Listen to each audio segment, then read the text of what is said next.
ಚುನಾವಣೆಗೆ ಅಖಾಡಕ್ಕಿಳಿದ ಅಪ್ಪ ಮಗ.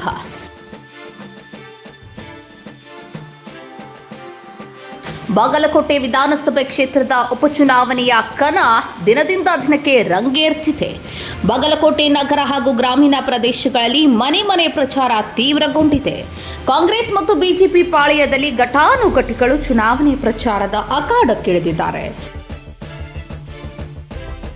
ಇವರುಗಳ ಮಧ್ಯೆ ಲೋಕೋಪಯೋಗಿ ಸಚಿವ ಸತೀಶ್ ಜಾರಕಿಹೊಳಿ ಅವರ ಮಗ ರಾಹುಲ್ ಜಾರಕಿಹೊಳಿ ಅಖಾಡಕ್ಕಿಳಿದಿರುವುದು ಸಾಕಷ್ಟು ಗಮನ ಸೆಳೆದಿದೆ. ಸದ್ಯ ಬಾಗಲಕೋಟೆ ಕ್ಷೇತ್ರಕ್ಕೆ ಆಗಮಿಸಿರುವ ರಾಹುಲ್ ಜಾರಕಿಹೊಳಿ ಗ್ರಾಮೀಣ ಪ್ರದೇಶಗಳಲ್ಲಿ ಚುನಾವಣೆಯ ಪ್ರಚಾರ ಕೈಗೊಂಡಿದ್ದಾರೆ. ಅವರೆಷ್ಟು ದಿನ ಕ್ಷೇತ್ರದಲ್ಲಿ ಉಳಿದುಕೊಳ್ಳಲಿದ್ದಾರೆ ಎನ್ನುವುದು ಕೂಡ ಕುತೂಹಲದ ಸಂಗತಿಯಾಗಿದೆ. ಅಂದಹಾಗೆ ಕ್ಷೇತ್ರದಲ್ಲಿನ ಯುವ ಮತದಾರರನ್ನ ಸೆಳೆಯುವುದು ಇವರ ಪ್ರಚಾರದ ಕಾರ್ಯತಂತ್ರವಾಗಿದೆ ಎನ್ನುವುದು ಹಿರಿಯ ರಾಜಕೀಯ ಲೆಕ್ಕಾಚಾರವಾಗಿದೆ. ಮುಧೋಳದಲ್ಲೂ ಮ್ಯಾಜಿಕ್ ಮಾಡಿದ್ದ ಗೋಕಾಕ್ ಸಾಹುಕಾರ್.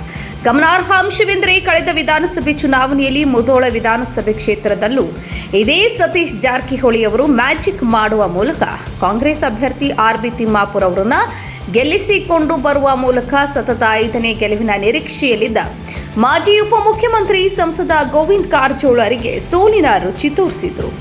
ಅಹಿಂದ ಮತ ಬ್ಯಾಂಕ್ ಗಟ್ಟಿಗೊಳಿಸಲು ಕೈತಂತ್ರ.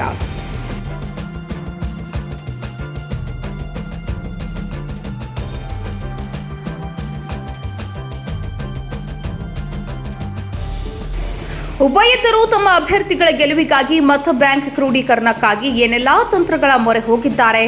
ಬಿಜೆಪಿಗರು ಹಿಂದುತ್ವದ ಆಧಾರದ ಮೇಲೆ ಮತಗಳ ಕ್ರೋಢೀಕರಣಕ್ಕೆ ಮುಂದಾಗಿದ್ದು, ಕಾಂಗ್ರೆಸ್ ಅಹಿಂದ ಮತ ಬ್ಯಾಂಕ್ ಗಟ್ಟಿಗೊಳಿಸುವ ನಿಟ್ಟಿನಲ್ಲಿ ಕೆಲಸ ಮಾಡುತ್ತಿದ್ದಾರೆ. ಶತಾಯ ಗತಾಯ ಕ್ಷೇತ್ರವನ್ನು ಕೈ ತಕ್ಕಿಯಲ್ಲಿಯೇ ಉಳಿಸಿಕೊಳ್ಳುವ ಎಲ್ಲಾ ಪ್ರಯತ್ನಗಳನ್ನ ನಡೆದಿವೆ.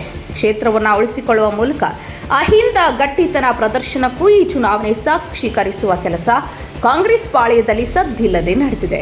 ಒಟ್ಟಾರೆ ಬಾಗಲಕೋಟೆ ವಿಧಾನಸಭೆ ಕ್ಷೇತ್ರದ ಉಪಚುನಾವಣೆ ಅಖಾಡಕ್ಕೆ ಲೋಕೋಪಯೋಗಿ ಸಚಿವ ಸತೀಶ್ ಜಾರಕಿಹೊಳಿ ಮತ್ತು ಅವರ ಪುತ್ರ ರಾಹುಲ್ ಧುಮುಕಿರುವುದು ರಾಜಕೀಯವಾಗಿ ಸಾಕಷ್ಟು ಲೆಕ್ಕಾಚಾರಗಳಿಗೆ ಗ್ರಾಸವಾಗಿದೆ.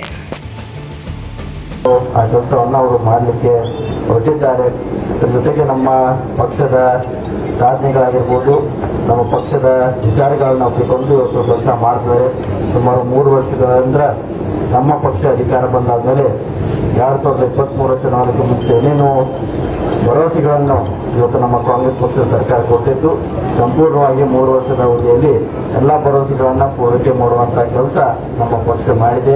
ಇವತ್ತು 5 ಗ್ಯಾರಂಟಿ ಯೋಜನೆ ಮುಖಾಂತರ ಗೃಹಲಕ್ಷ್ಮಿ ಆಗಿರ್ಬೋದು, ಗೃಹ ಜ್ಯೋತಿ ಆಗಿರ್ಬೋದು, ನಮ್ಮ ಶಕ್ತಿ ಯೋಜನೆ ಆಗಿರ್ಬೋದು, ಯುವ ನಿಧಿ ಆಗಿರ್ಬೋದು, ಅನ್ನ ಪಾರ್ಟಿ ಆಗಿರ್ಬೋದು, 5 ಗ್ಯಾರಂಟಿಗಳನ್ನ ಇವತ್ತು ಸಮಾಜದ ಕಟ್ಟಕಡೆ ಬಡವರಿಗೆ ಆಗಿರ್ಬೋದು, ದೀನದಲಿತರಿಗಿರ್ಬೋದು, ಯಾವುದೋ ಒಂದು ಜಾತಿ ಧರ್ಮ ಮತದ ಒಂದು ತಾರತಮ್ಯ ಇಲ್ಲದೆ ಪ್ರತಿಯೊಂದು ವ್ಯಕ್ತಿಗೆ ಆ ಯೋಜನೆಗಳನ್ನ ಮುಟ್ಟಿಸುವಂತ ಕೆಲಸ ನಮ್ಮ ಪಕ್ಷದ ಸರ್ಕಾರ ಮಾಡ್ತದೆ.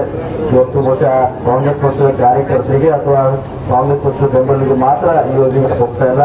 ಪ್ರತಿಯೊಬ್ಬ ವ್ಯಕ್ತಿಗೆ ಯಾರು ಅವರಿಗೆ ಯೋಜನೆಗೆ ಅರ್ಹರಿದ್ದಾರೆ ಅವರಿಗೆ ಪ್ರತಿಯೊಬ್ಬರಿಗೂ ಕೊಡುವಂತ ಕೆಲಸ ಇವತ್ತು ನಮ್ಮ ಸರ್ಕಾರ ಮಾಡ್ತಾ ಇದೆ. ಈ ಒಳ್ಳೆ ಯೋಜನೆ ನಮ್ಮೆಲ್ಲರಿಗೂ ಇನ್ನೂ ಹೆಚ್ಚಿನ ಸಂಖ್ಯೆಯಲ್ಲಿ ಲಾಭ ಸಿಗಬೇಕು. ನಮ್ಮ ಕಾಂಗ್ರೆಸ್ ಪಕ್ಷವನ್ನ ಬೂತ್ ಮಟ್ಟದಲ್ಲಿ ಇನ್ನೂ ಗಟ್ಟಿಯಾಗಿ ಗೊಳಿಸಬೇಕಂದ್ರೆ ಇವತ್ತು ಉಮೇಶ್ ಮೇಟಿ ಅವರಿಗೆ ತಮ್ಮೆಲ್ಲರ ಮತದಾನ ಮಾಡುವ ಮೂಲಕ ನಾವು ಅವರಿಗೆ ಆಶೀರ್ವಾದ ಮಾಡಬೇಕಂತ ಇದರಲ್ಲಿ ಮತ್ತೊಮ್ಮೆ ನಾನು ಕೇಳಲಿಕ್ಕೆ ಬಯಸುತ್ತೇನೆ. ನಮ್ಮದೇ ಸರ್ಕಾರ ರಾಜ್ಯದಲ್ಲಿರುವ ಕಾರಣಕ್ಕಾಗಿ ಒಂದು ಪಕ್ಷದ ಶಾಸಕರಾದರೆ ಇನ್ನೂ ಹೆಚ್ಚಿನ ನಮ್ಮ ಸೇವೆ ಸೌಲಭ್ಯವನ್ನು ಮಾಡಲಿಕ್ಕೆ, ಹೆಚ್ಚಿನ ಸೌಲಭ್ಯವನ್ನು ಕೊಡಲಿಕ್ಕೆ, ಪ್ರತಿಯೊಂದು ಗ್ರಾಮದಲ್ಲಿ ಮೂಲಭೂತ ಸೌಕರ್ಯಗಳನ್ನು ತಂದುಕೊಡಲಿಕ್ಕೆ ಅವ್ರ ಕಡೆಯಿಂದ ಸಾಧ್ಯ ಆಗ್ತದೆ. ಆ ಒಂದು ನಿಟ್ಟಿನಲ್ಲಿ ತಾವೆಲ್ಲರೂ ಅವ್ರಿಗೆ ಹೆಚ್ಚಿನ ಪ್ರಮಾಣದಲ್ಲಿ ಮತದಾನ ಮಾಡುವ ಮೂಲಕ ಪ್ರಚಂಡ ಬಹುಮತದಿಂದ ಒಂದು ಆರಿಸ್ತಿರ್ತಾರಂತ ನಮ್ದೊಂದು ವಿಶ್ವಾಸ ಇದೆ.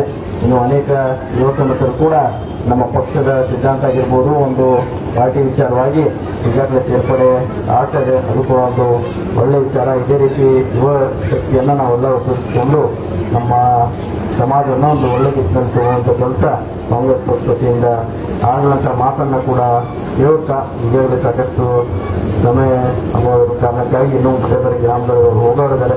ಹೆಚ್ಚಿಗೆ ಮಾತಾಡಿದ್ರೆ ತಾವೆಲ್ಲರೂ ಬರುವಂತ ಏಪ್ರಿಲ್ 9ಕ್ಕೆ ಕ್ರಮ ಸಂಖ್ಯೆ 1 ಹಸ್ತದ ಗುರುತಿಗೆ ತಮ್ಮ ಅಮೂಲ್ಯವಾದ ಮತವನ್ನು ನೀಡುವ ಮೂಲಕ ತಾವಾಗಿರ್ಬೋದು, ತಮ್ಮ ಹಿರಿಯರ ಆಗಿರ್ಬೋದು, ತಮ್ಮ ಸಂಪರ್ಕ ಈ ಮತಕ್ಷೇತ್ರದಲ್ಲಿ ತಾವು ಎಲ್ಲೇ ಇದ್ರೂ ಕೂಡ ಹೆಚ್ಚಿನ ಸಂಖ್ಯೆಯಲ್ಲಿ ತಾವು ಮುಂದಾಳತ್ವವನ್ನು ವಹಿಸಿ ಅವರಿಗೆ ಪ್ರಚಂಡ ಬಹುಮತ ಗೆಲ್ಲಿಸಿಕೊಡ್ಬೇಕಂತ ಮತ್ತೊಮ್ಮೆ ತಮ್ಮಲ್ಲಿ ಕೈ ಮುಗಿದು ವಿನಂತಿಯನ್ನು ಮಾಡಿಕೊಳ್ತಾ ನನ್ನ ಮಾತನ್ನು ಮುಗಿಸುತ್ತೇನೆ. ಧನ್ಯವಾದಗಳು.